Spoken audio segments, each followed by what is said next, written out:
So Joshua chapter 4, we left off with all of Israel crossing the Jordan onto safe ground. Remember, I told you that chapter 3 and chapter 4, there's no break. Literally everything is the same. There's just a break in the middle, but it's the same day. It's the same story. And so all of Israel has crossed over. They're safely on the other side. And for the first time, they have boots on the ground in the promised land. And this truly is an epic moment. It's huge. Just to pause and think about that, from what the Lord promised long ago, it has now come to pass, and there are boots on the ground in the promised land, and it's super awesome. So Joshua chapter 4, let's pick up our text and let's look at verse 1. It says this: When all the nation had finished passing over the Jordan, the Lord said to Joshua, Take 12 men from the people, from each tribe a man, and command them, saying, Take 12 stones from here out of the midst of the Jordan, from the very place where the priest's feet stood firmly, and bring them over with you, and lay them down in the place where you lodge tonight. Then Joshua called the 12 men from the people of Israel, whom he had appointed, a man from each tribe, and Joshua said to them, Pass on before the ark of the Lord your God into the midst of the Jordan, and take up each of you a stone upon his shoulder, according to the number of the tribes of people of Israel. Okay, that's our text. So picture this scene with me. Go boots on the ground, because everybody else is, so we are too. Examine the instructions. These instructions are very specific, and it's important to think about what's going on concerning these stones. So what exactly did the Lord say to do? He said to take stones from the riverbed. So imagine with me the 12 guys that Joshua picked, one from each tribe. They're standing on now the west bank of the Jordan River. They're on the promised land, and Joshua huddles up these 12 guys and says, okay, what I want you to do is I want you to go back into the river and pick up a stone each and bring it back to camp. Okay? Now, specifically, they were specifically supposed to pick them up from a specific place in the Jordan River. Not just anywhere, but specifically where? Yes, the very place where feet stood firmly planted on dry ground in the Jordan. Right? The exact snapshot moment of stepping in faith without sight. And I think that is such a beautiful thing. Take it from right where the priests are standing. So you pick them up from that very spot, and you take them back to camp where your wives and children are lodging for the night. Okay, look at verse 6. Why are they doing this? This is also very specific. Why are they doing this? Verse 6. That this may be a what? Sign. A sign among you when your children ask you in time to come, what do these stones mean to you? Then you shall tell them. This is important, you guys. These pronouns tonight, you're going to be marking them all night. So circle those, because you're going to be circling a ton of them. When your children ask in time to come, what do these stones mean to you? Then you tell them. Okay? Tell them that the waters of the Jordan were cut off from before the ark of the covenant of the Lord when it passed over the Jordan. The waters of the Jordan were cut off. So these stones shall be to the people of Israel a what? A memorial forever. So question, what is the purpose of the stones?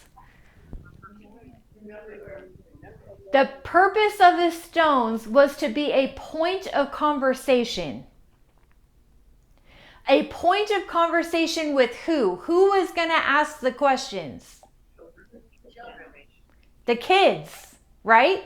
And who was supposed to answer the questions the kids were asking? You.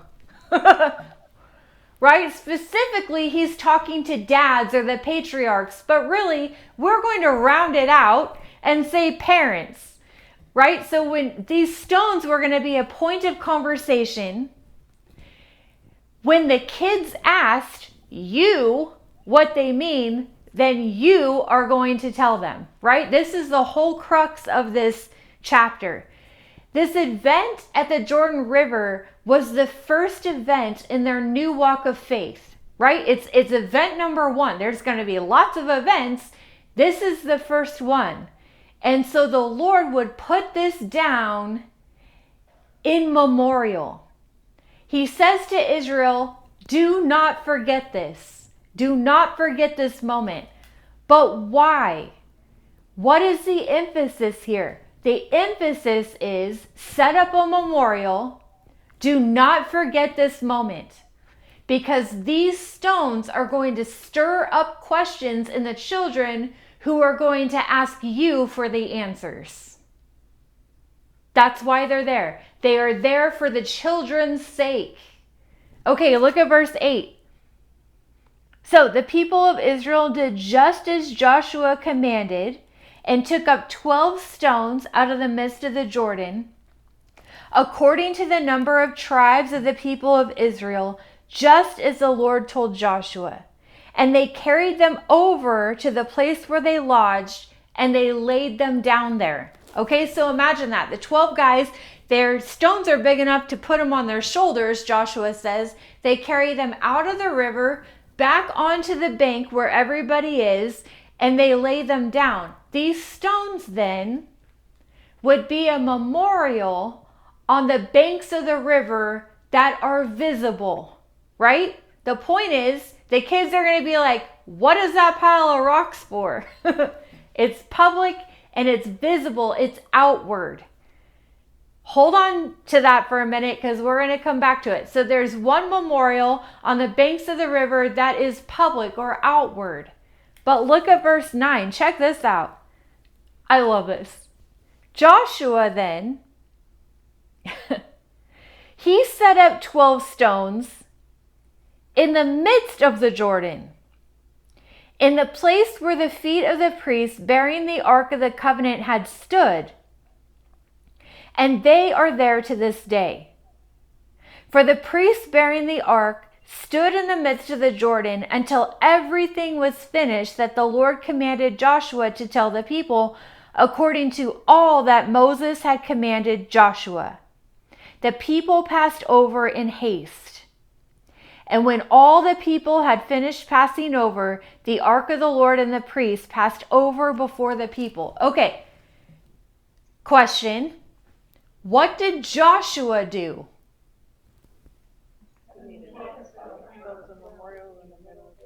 Yes. So he's on the banks of the river. He watched the 12 guys grab the stones and bring them back to the bank.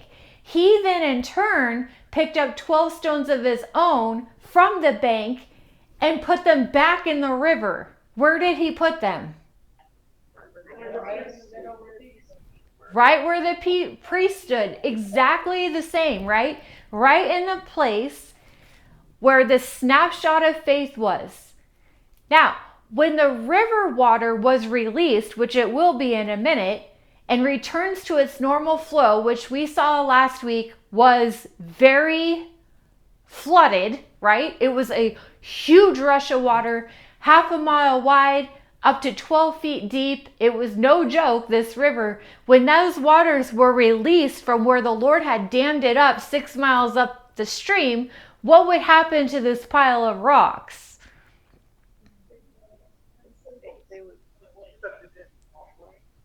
Yeah, they would be covered over, right? The water would have covered them over. You wouldn't be able to see them anymore. These stones were a private memorial. No one else could see them. It was between Joshua and the Lord. And the Lord didn't actually even ask Joshua to do this. It was an expression of worship that Joshua did, and he put him right in the middle of the river, and it was only between him and the Lord, because in a few minutes, no one's going to be able to see this memorial, right? It's private. Now, the Bible is full of remarkable stories of people setting up memorials. Some are entirely public. My absolute favorite verse for public memorial, write it down, is 1 Samuel chapter 7. It's my absolute favorite. In 1 Samuel chapter 7, the people are terrified. The Philistines, again, I bet you this is a shocker to you, have mobilized for war against Israel, as they always did.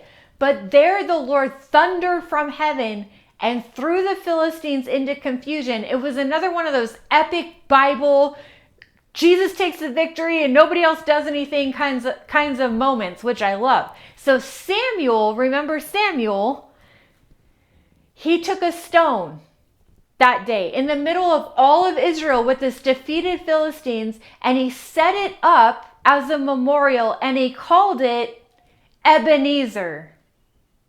You guys remember this story? Ebenezer sounds like a grouchy Christmas dude, but actually in Hebrew, it is thus far the Lord has helped us. And he set up a memorial there. 1 Samuel chapter 7. Ebenezer, it was a memorial for Israel and the army that the Lord would always fight for them. He marked it. He's like, listen, we're not going to forget this. We're going to mark it in memorial. And before they left the battlefield, he sets up a rock and calls it Ebenezer. Here I raise my Ebenezer. Hither by thy help I'm come. Do you guys know that hymn? Come thou fount? That line comes straight out of 1 Samuel. He's like, why is he talking about Ebenezer? The poet who wrote this beautiful hymn says, here I raise in Ebenezer, hither by thy help I've come. And that's where he gets it from. So there's public memorials just like that. It's for everybody. I can think of Elijah with Baal, the prophets that were dancing around and whatever. That was pretty public. And there's some in the Bible that are entirely private. It's just between them and the Lord. But some, like our text in Joshua chapter 4, serve as both. They're both public and private, because now what you have at the shore of the Jordan is a stack of memorial on the bank that's public, and a stack of rocks in the river that's between Joshua and the Lord. And there's several examples of that. Listen to this. We're just going to read the whole thing because it's short and it's beautiful and you don't want to really chop it up. So listen to what happens. Mark chapter 14, verse 3 is where it starts. While he, that is Jesus, was at Bethany in the house of Simon the leper, he was reclining at table when a woman came with an alabaster flask of ointment of pure nard, very costly, and she broke the flask and poured it over his head. It probably is her dowry, which would be all her whole life. Okay? She cracked it and poured it on Jesus. There were some who said to themselves indignantly, they're mad, why was the ointment wasted like that? For this ointment could have been sold for more than 300 denarii and given to the poor. And they scolded her, it says. Check this out though. But Jesus said, verse 6, leave her alone. Why do you trouble her? She has, check it. If you guys are there, check all this. She has done what? A beautiful thing to me. For you always have the poor with you. Judas, who was really the one that was throwing a fit. And whenever you want, you can do good for them. But you will not always have me. Now check this. This part is wild. Look at verse 8. She has done what she could. She has anointed my body beforehand for what? Burial. Yeah, that just got real. Her private worship service, her sacrifice of praise to the Lord, Jesus says, listen up. She has done a beautiful thing for me. She has prepared my body for burial. But it gets better. Check this out. Truly, verse 9, I say to you, wherever, check it, wherever the gospel is proclaimed in the whole world, what she has done will be told in memory of her.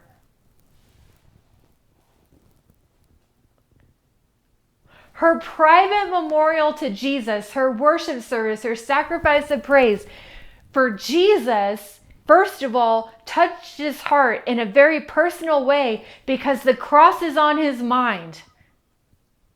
He's in Passion Week. And he says, listen, she has prepared me for burial. There's something spiritual going on here. And more than that, her private memorial will be something that's proclaimed around the world for all time when anybody talks about the gospel. And guess what? We're sitting here today talking about it. He was right. Beautiful. Private memorials, public memorials. It's so awesome. Jesus said, this one is going viral.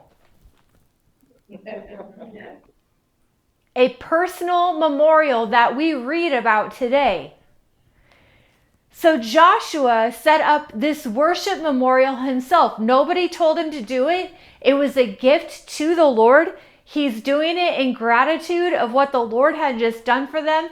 And he sets these rocks in the middle of the river. It's not flashy. There's no commentary. Nobody makes any remarks about this memorial that Joshua is doing.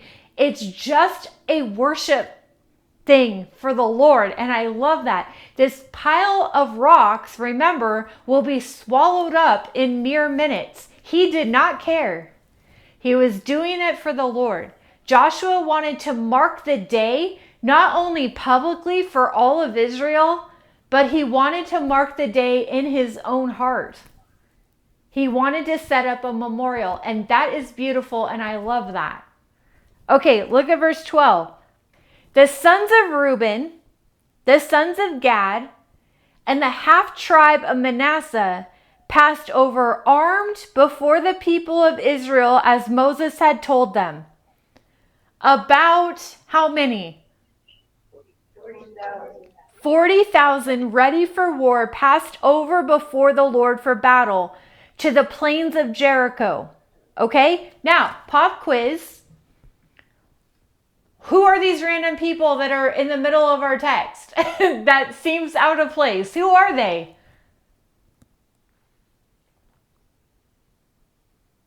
Yes, the 2.5 tribes, remember? The 2.5 tribes who said, this is far enough.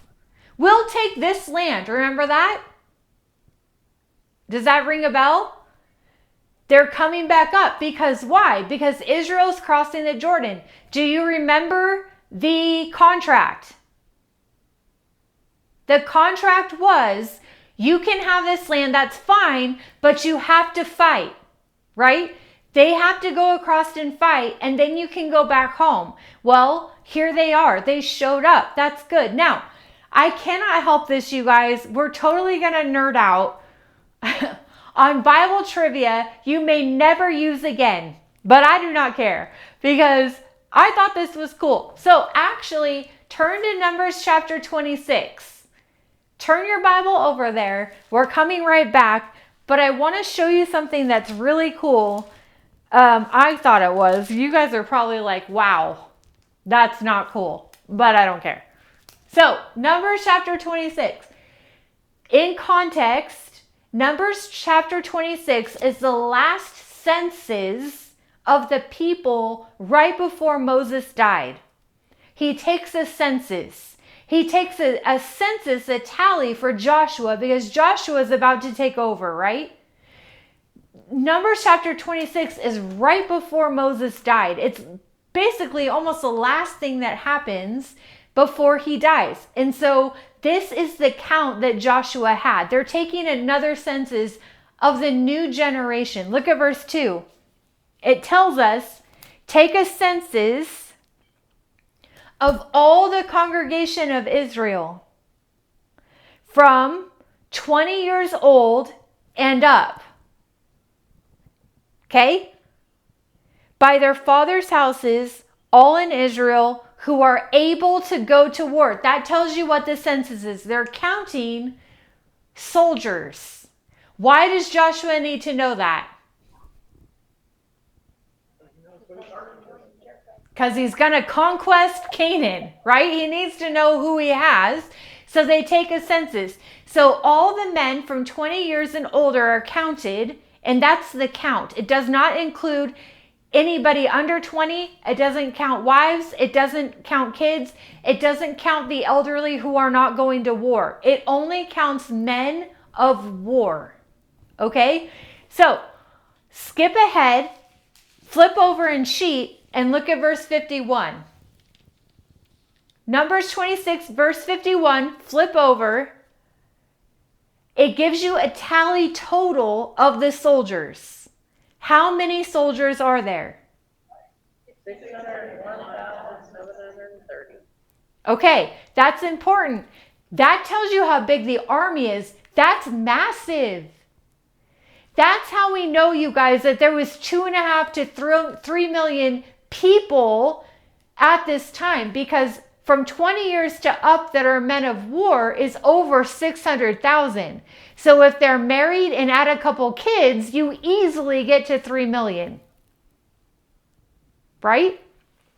So that the count is the same almost of what left Egypt. So Joshua has 601,000 soldiers at his disposal. Now what I wanted to know, because I was totally nerding out on this, is how many soldiers were represented in the 2.5 tribes who tried to get out of war? The Bible tells us, because this is an accounting chapter, so it tells us. So check it out. First of all, pop quiz. The tribes we're looking at are what again?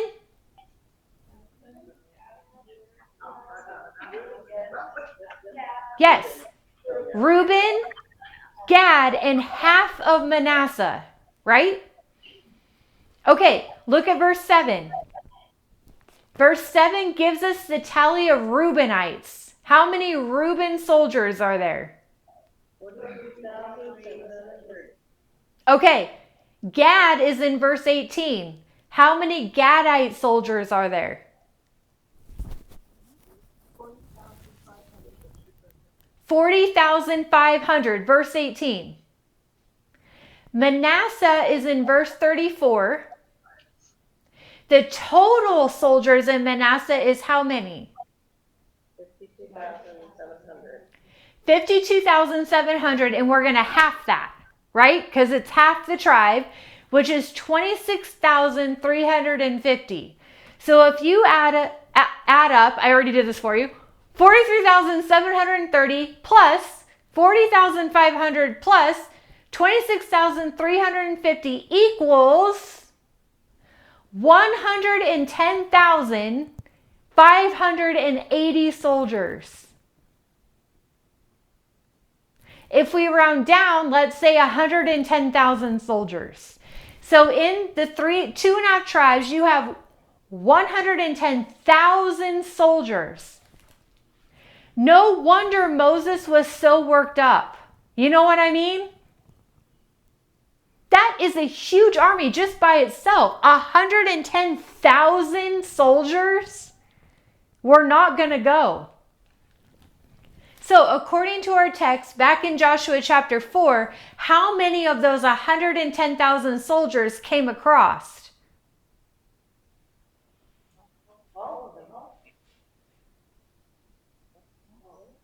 Joshua chapter 4 tells us how many soldiers came across. 40,000. Why is that? The why is easy. The why is because the rest were left behind, because all the families, the wives, the kids, the flocks, everybody's over on that side of the Jordan, and they have isolated from the safety of the 9.5 tribes. So they needed all those soldiers to protect what they had out there, which was a lot of people. So 70,000 stayed back. It does bring up a point, however. If the 2.5 tribes had come across the Jordan like they were supposed to, Joshua would have had 110,000 soldiers at his disposal instead of 40. Right? Because soldiers left behind would have protected everybody, because everybody was base camped at Gilgal. So you wouldn't have needed that many men because everybody was huddled up together. Okay, Bible trivia over. You survived my math. But I think that's really interesting because the Bible, you guys, the best commentary on the Bible is, yeah, you can find all your answers there. You just have to look. So I wanted to know if everybody came over, and no, they didn't, but there's a reason why. But still, you can see that the strength of them did not come over, and those 2.5 tribes are out there all by themselves, isolated, which is no bueno. Okay, look at verse 14. The Lord exalted Joshua in the sight of all Israel, and they, that is Israel, stood in awe of him, just as they stood in awe of Moses all the days of his life. Pause. Who exalted Joshua? The Lord did. Joshua is a type of who? Jesus. I kept thinking about this. What was promised long ago is a miracle fulfilled, and Israel knew it. They are standing in awe like, oh man, this guy came through, right? He followed through. He got us through. We're over here. We're boots on the ground. I was wondering, when these moments happen to us, when these giant moments happen like this, do we stand in awe of the Lord? Do we take a minute and set up a memorial? I know I do not all the time. Awesome things. The Lord is awesome every day. This just another reminder, when the Lord does something in our lives, we're like, oh Lord, like, thank you. Great. They stood in awe of Joshua, which to us is a type of Jesus. And I just was challenged to be like, okay, when these things happen, do I pause and stand in awe of the Lord? I hope I do. On days when we stop to make our humble memorials of remembrance, isn't the Lord again exalted in our hearts? We remember who he is. His nature and character is right up front, and we're so grateful. Gratitude. That's what Israel did. The Lord exalted Joshua right then in the eyes of Israel, and they're like, oh man, he came through. That's so awesome. Look at verse 15. The Lord said to Joshua, command the priests bearing the ark of the testimony to come up out of the Jordan. Pause again. I nerded out again. Sue and I were talking about this last week, I think. How heavy was the ark? We wanted to know. How heavy is the ark, and how could 4 people hold it up? Now, ChatGPT did us no favors. AI told us, correct me if I'm wrong, Sue, it was somewhere between 100 pounds and 3,000 pounds. Like, thank you. Literally everything on the planet is between those numbers. Like, you are no help. So I went to the Bible Institute, because the Bible Institute in Jerusalem is painstakingly trying to replicate the temple, right? So I was like, they must know. Their estimate was between 350 and 400 pounds. So it's still quite a lot of weight for a priest to hold. You know, there's 4 of them on poles, but they were there for hours. So anyway, they finally get to come out of the river Joshua's like, come on. They're like, thank you, Lord. It's heavy. Anyway, okay. Never mind. That's another nerdy trivia for you. Verse 17. So Joshua commanded the priests, come on, come out of the Jordan. Get a protein bar. And when the priests bearing the ark of the covenant of the Lord came up out of the midst of the Jordan, and the soles of the feet of the priests' feet were lifted up on dry ground. Stay boots on the ground. Check it out. They're standing there, and then they take a step up to the bank, right? They step out of the Jordan.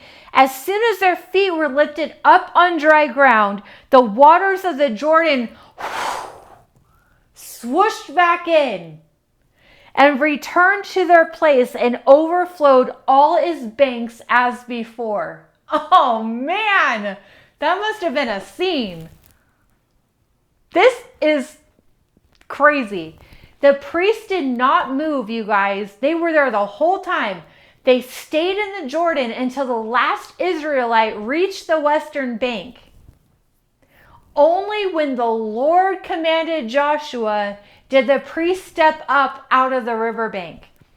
And the instant that their feet touched the bank, the waters rushed back in. So I was thinking about this again. There are a few things I think that we could pull out of this idea. First, the path through the Jordan. Remember, it was impassable. That's the miracle of it, right? It was impassable. The path through the Jordan only existed while the ark stood in the midst of it. The way was opened by God, it was sustained by God, and closed by God. Another thing I was thinking about was that there was no retreat. No visible road back to the wilderness. Remember, these are a people that by reputation tuck tail and run, right? They're always going back. They're always like spinning around. No, not this time. The way they got there is gone. There's no visible way back to the wilderness. The Lord had brought them in, and there was no turning back. I have decided to follow Jesus. You see, there's no turning back. The way back was gone. It was washed out. Another thing I was thinking about was that God's presence was the difference between chaos and safety in the same place. The Jordan at flood stage was an obstacle of death. They could not pass it. When the ark was in its midst, it became a highway, a dry highway, right? It was impassable. It was death. It was chaos. It was destruction. But when the presence of the Lord was in the middle of it, it became a highway, dry ground, safe route all the way through. Same ground. The people were never to trust in the dry ground. They were to trust in the Lord. And it reminded me of the story of Jesus and the boys in the boat. They left shore right when the tempest came whirling in the Sea of Galilee. Remember that? It was almost called up by the Lord. It's a wild story. And the disciples thought they were going to die. We're going to die. Remember, all the water was coming into the boat and Jesus was asleep, snoozing. And they were like, Jesus, don't you care about us at all? Don't you care? You know, and he's like, yeah, I care. I care about you. You know, and he's like, storm, be muzzled is the original Greek. And he muzzles the storm. They're in the same lake. They're in the same boat. The difference was between chaos and safety was the presence of the ark in the boat. Same with us.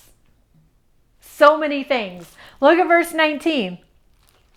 The people came up out of the Jordan on the 10th day of the first month, and they encamped at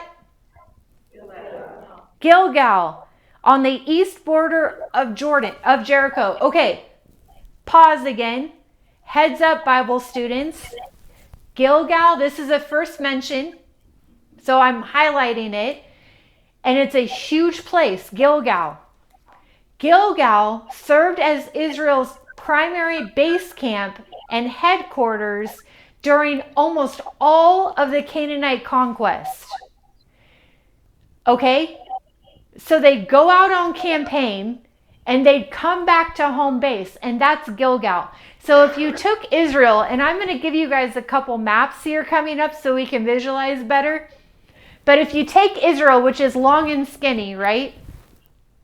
Jericho is almost dead middle of Israel. Gilgal is also middle. So if you imagine like an image, like a middle line between Israel, Gilgal is right there.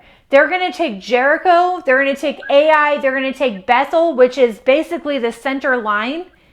Then they're going to take the southern conquest, come back to home base. They always come back to home base. That split Israel in half.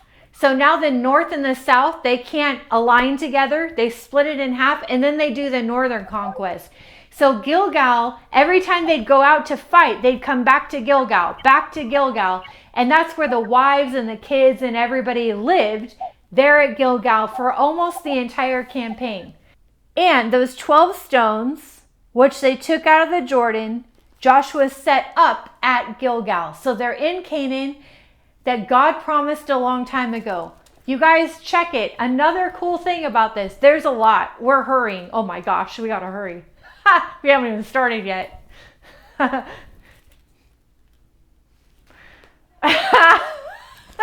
Nervous laughter.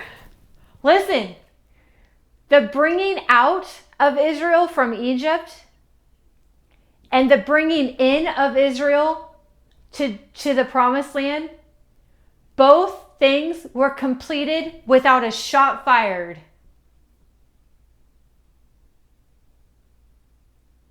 That is a mic drop thing, you guys. They escaped Pharaoh in the chariots. Remember? Forget your cartoons and your, whatever, Sunday school class. That was terrifying. You guys, Egypt was the, mighty, whatever I'm trying to say. Chariots were wild. They got out of that and they got into the promised land without ever firing a shot. The military still is not really in use. They had a few squabbles in the wilderness, but the Lord showed up and fought on their behalf. The Lord did it. It was not on military might. They trusted in the Lord, and it's awesome. The bringing out and the bringing in without a shot fired is a really cool thing to think about. Look at verse 21. So, Joshua said to the people of Israel, here we go. You guys are on again. When your children ask their fathers in times to come, what do these stones mean? Then you shall tell your children, Israel passed over this Jordan on dry ground, for the Lord your God dried up the waters of the Jordan until you passed over, as the Lord your God did to the sea, to the Red Sea, which he dried up for us until we passed over. You guys see this? It's going to come into play more. So that all the peoples of the earth may know that the hand of the Lord is mighty, that you may fear the Lord your God forever. Okay, that is the story. It is epic. These last verses here should sound familiar because the Lord repeats the same instructions he did in verse 6 and 7, right? If he's repeating himself, Bible students, what does that mean? It underscores the importance, right? He already said this. In a relatively short chapter, he's repeating himself. What are the Lord's instructions? Since he's repeating himself, we're going to repeat ourselves. The Lord's instructions was to take the stones out of the middle of the river, set them up in the new camp across the river. What are they for? They're to be a point of conversation for the kids, to stir up question in the kids, right? And who was going to answer the questions? You. Right? You will, he says.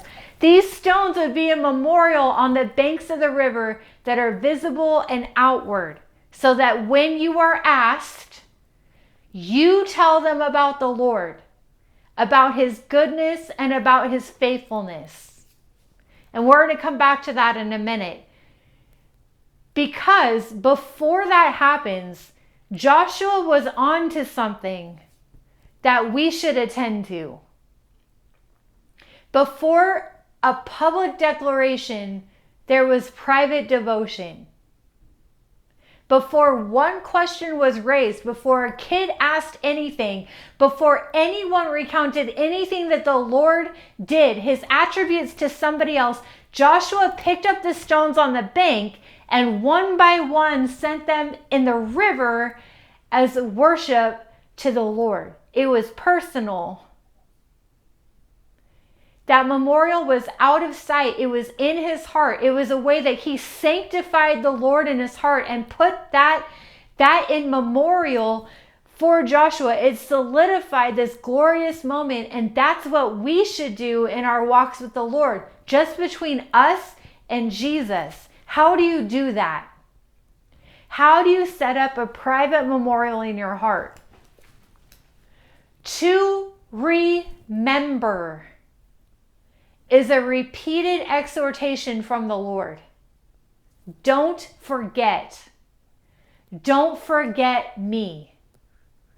Jot down these addresses. I'm going to give you just a handful. There are many more, so go cross-reference however you choose, but write all these addresses down. I'm going to read these to you. Psalm 103, verse 2 says, "Bless the Lord, O my soul, and forget not all his benefits," which we do. Bless the Lord, O my soul. How do you not forget all his benefits? To be continually blessing the Lord, showing your gratitude. Psalm 105, verse 5. Remember the wondrous works that he has done. His miracles and his judgments will be uttered. Psalm 77, 11 through 12 says, I will remember the deeds of the Lord. I will remember your wonders of old. I will ponder all of your work and meditate, which means what? Remember this? This is one of our key words. Meditate meant to do what? To mutter, right? To always have it rolling around in your mouth. He says, I will ponder all your work and I will meditate on all your mighty deeds, which means it's always going on in his mind and in his mouth. Isaiah 46, 8 through 9. Isaiah 46, 8 through 9 says, remember this, and stand firm.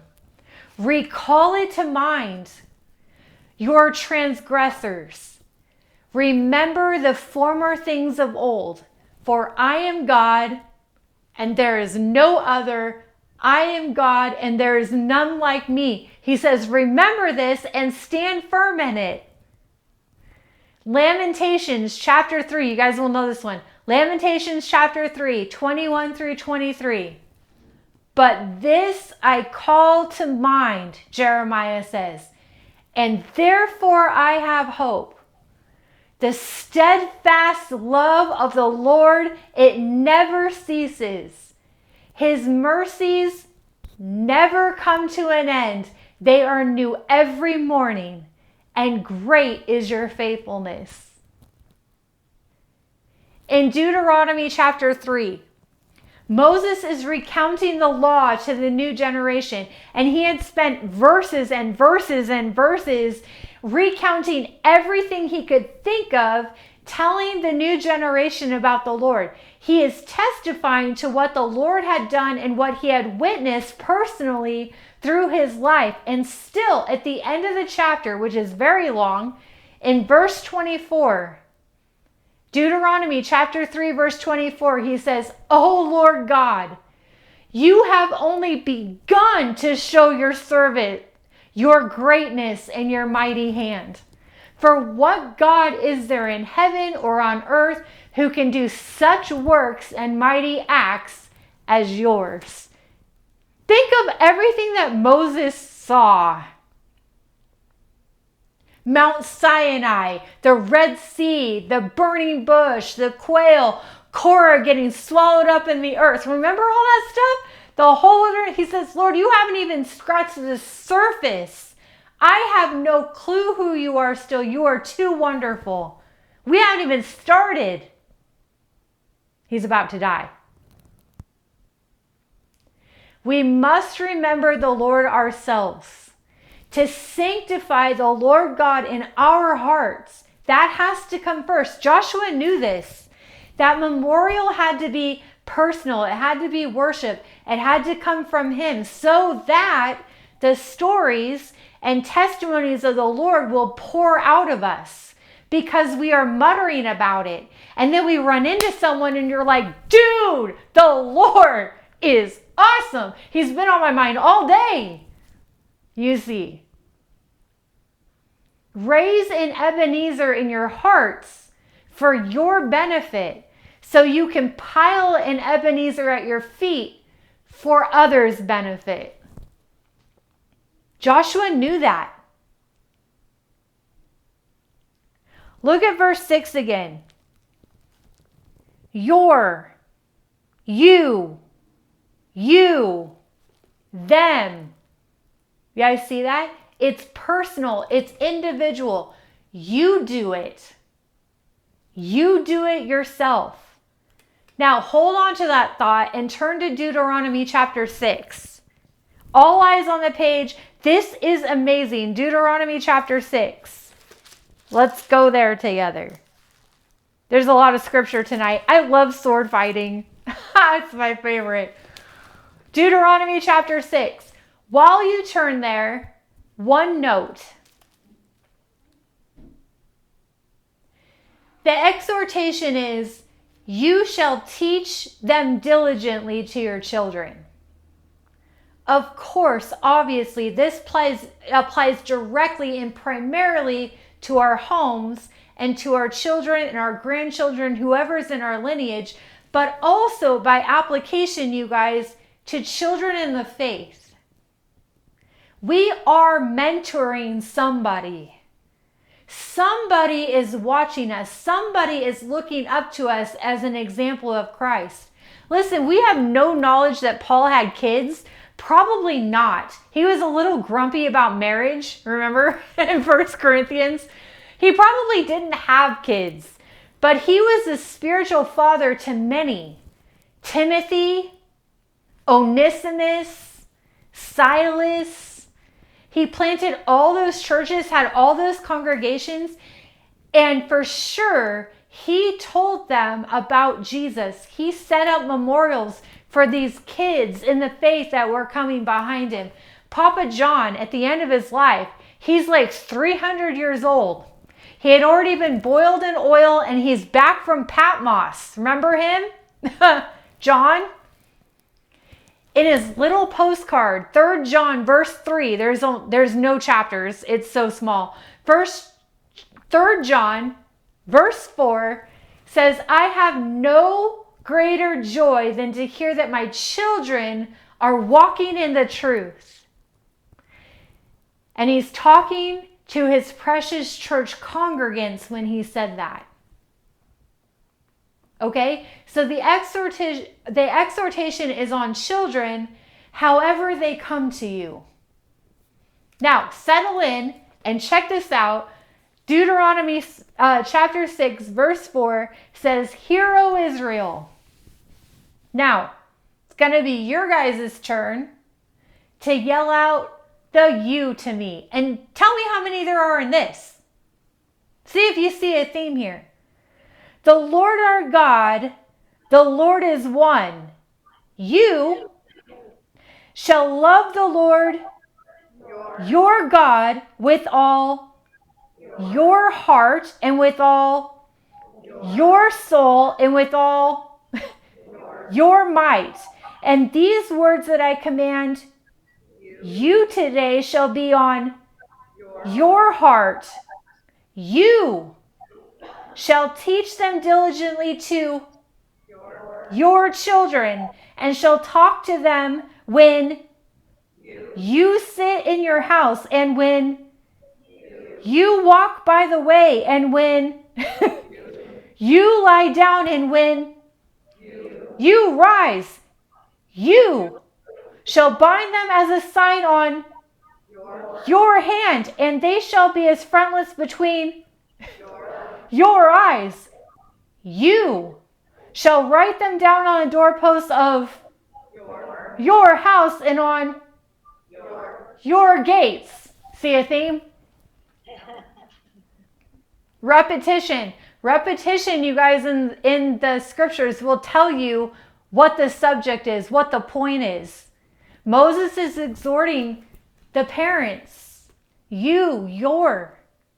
Now, what was really cool when I read this again is check it out. Check out the division just right here in our text. Because verse 5, you shall love the Lord with all your heart, with all your soul, with all your mind, right? It's personal. It's private devotion. It's a private memorial. You shall love the Lord your God with all your heart, your soul, your mind, your strength, and then you shall teach them to your children. You see that? And you shall tell them about it when you're sitting, when you're walking, when you're going to the grocery store, when you're doing a project, when you're doing schoolwork, when you're on the phone with them. But the private devotion, setting the Lord up in your heart personally, is what compelled the parents to then outpour it out to their children. It's the same thing. It's got to be personal before it's public. Now, we're going to go a little farther than our homework. Check out verse 10, because this chapter is epic, you guys. You should read the whole thing.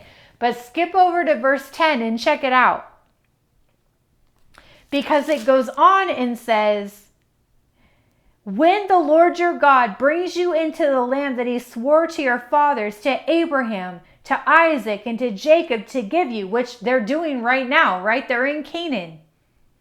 With great and good cities that you did not build, and houses full of all the good things that you did not fill, and cisterns that you did not dig, and vineyards and olive trees that you did not plant. And when you eat and are full, then take care lest you forget the Lord who brought you out of Egypt. You see that? It's another exhortation to remember the Lord when things get good, when things get easier. When the conquest is over and they have all the spoils and they're eating of the land, don't forget the Lord, he says. Look at verse 20. Skip down. When your son asks you in time to come, what is the meaning of the testimonies and the statutes and the rules that the Lord your God has commanded you? Does that sound familiar? This is a prophecy for Joshua chapter 4. It's almost verbatim. Instead of saying, what do these stones mean to you? Moses fills it in and be like, I'm talking about your testimony, about the Lord. When your children ask you about the Lord, then you shall say to your son, we were Pharaoh's slaves in Egypt, and the Lord brought us out of Egypt with a mighty hand. And the Lord showed signs and wonders great and grievous against Egypt and against Pharaoh and all the household before our eyes. And he brought us out from there, that he might bring us in and give us the land that he swore to give to our fathers. And the Lord commanded us to do all these statutes, to fear the Lord our God, for our good always, that he might preserve us alive, as we are this day. And it will be righteousness for us if we are careful to do all his commandment before the Lord our God, as he has commanded us. The Lord says to them, when your children ask, what do these stones mean to you? Then you tell them. Now, in the moment when Moses is telling it to Israel, what they are recounting, what's here in verse 20 through 25, to their children are not Bible stories. They are Bible stories for us now, future forward, but for them, all Moses is saying is, tell them your testimony. Tell them what the Lord did. Tell them the gospel truth. If you follow through, you can bullet point this. They're supposed to say, we were enslaved to the enemy, but the Lord delivered us by the blood of the Lamb over our doorposts. And he made a way through, and he made a way out, and he rescued us, and he gave us an inheritance. Does that sound familiar? That's what they're supposed to say. Now, we know the Bible stories. We can rehearse these Bible stories. Future generations will hear of the memorial rocks if they read Joshua chapter 4. And they'll know about the Lord that way, but that is not the exhortation. The exhortation is you tell them about you and the Lord. It's personal. It's not church. It's not congregation. It's individual families. What do they mean to you? Can you share your testimony?